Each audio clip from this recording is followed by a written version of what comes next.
এই প্রশ্নটি এসেছে নিউ ক্যাসেল থেকে। শ্বশুর শাশুড়ির সেবা করা কি স্ত্রীর জন্য বাধ্যতামূলক? ইংল্যান্ডে আমরা সেপারেট থাকি এবং শ্বশুর শাশুড়ি এক্ষেত্রে কোনো ধরনের ক্ষোভ প্রকাশ করে না। তারা তাদের মতো আছে, আমরা আমাদের মতো আছি। এক্ষেত্রে শরিয়ার ভাষ্য কি? নিউ ক্যাসেল থেকে যে প্রশ্নটি করেছেন আমাদের বোনকে ধন্যবাদ জানাচ্ছি। গুরুত্বপূর্ণ একটি প্রশ্ন। আসলে শ্বশুর শাশুড়ির সেবা করা ইসলামের শরিয়ায় দায়িত্ব মূলত দেওয়া হয়েছে ছেলের ওপরে, স্বামীর ওপরে। কথা সত্য, কিন্তু স্বামীকে খুশি রাখার দায়িত্ব স্ত্রীর। এখন আমাদের বাংলাদেশের প্রেক্ষাপট আর ইংল্যান্ডের প্রেক্ষাপট দুটো ভিন্ন, যেহেতু সব দেশেরই দর্শক আছে মোটামুটি আমার পেজে, আলহামদুলিল্লাহ। ইংল্যান্ডের প্রেক্ষাপটে মানুষ যখন মুরব্বী হয়ে যায়, অনেক সময় সরকার থেকে কেয়ারার দেওয়া হয়, তাকে টেক কেয়ার করার জন্য 2 জন 3 জন 4 জন পর্যন্ত খাদেমা দেওয়া হয় সরকার থেকে। মানুষ যখন বুড়া হয়ে যায়, বুড়ি হয়ে যায়, বার্ধক্যে উপনীত হয়, এবং রাষ্ট্রীয় সমস্ত সুযোগ সুবিধা তাদেরকে দেওয়া হয়। আবার এখানকার মুরব্বীদের আমি বেশ কয়েকজনকে জিজ্ঞেস করেছিলাম যে ছেলেরা মেয়েরা যে দূরে থাকে আপনার কষ্ট হয় না? তো এরা আসলে অভ্যস্ত একাকী থাকতে। তারপরেও কিছু কিছু মুরব্বী ভিন্ন রকম, তারা চায় যে পরিবারের সাথে থাকতে। তো আপনি যদি আলাদা থাকতে চান, সরকার অনেক সময় বাড়ির ব্যবস্থা করে দেন। এই সমস্ত উন্নত দেশে বিষয়টা ভিন্ন। তবে স্বামীর ওপরে হচ্ছে তার বাবার দেখভাল করা, মায়ের দেখভাল করার দায়িত্ব। স্ত্রীর ওপরে স্বামীর দেখভাল করার দায়িত্ব। তা স্বামীরকে খুশি রাখা এটাও তো স্ত্রীর দায়িত্ব। কারণটা হচ্ছে নবীজি সাল্লাল্লাহু আলাইহি ওয়াসাল্লাম হাদিস থেকে পাওয়া যায়, কোনো স্বামী মারা যাওয়ার পরে স্ত্রী যদি বলে যে সে স্বামী ভালো ছিল, আল্লাহ তাআলা তাকে জান্নাত দেবেন। আবার স্ত্রী মারা যাওয়ার পরে স্বামী যদি সন্তুষ্ট থাকে, আল্লাহ তাআলা তাকে জান্নাত দেবেন।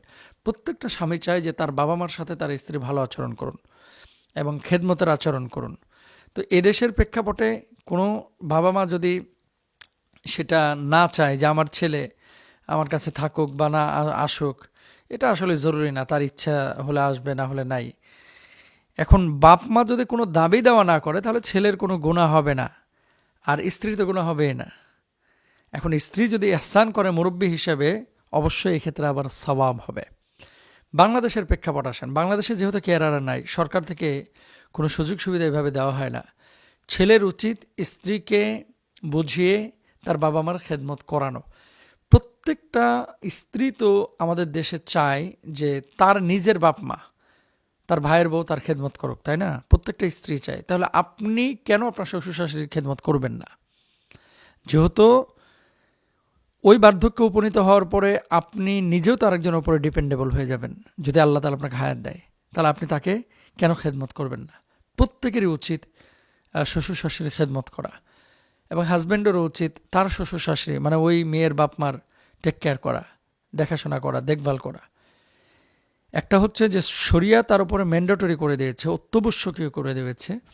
আর আরেকটি হচ্ছে শরিয়া অত্যাবশ্যকীয় করে নাই, কিন্তু যদি এই কাজটা করে শরিয়া এটা পছন্দ করে। আল্লাহ সুবহানাহু ওয়া তাআলা রাসূল কি বলছেন সাল্লাল্লাহু আলাইহি ওয়াসাল্লাম,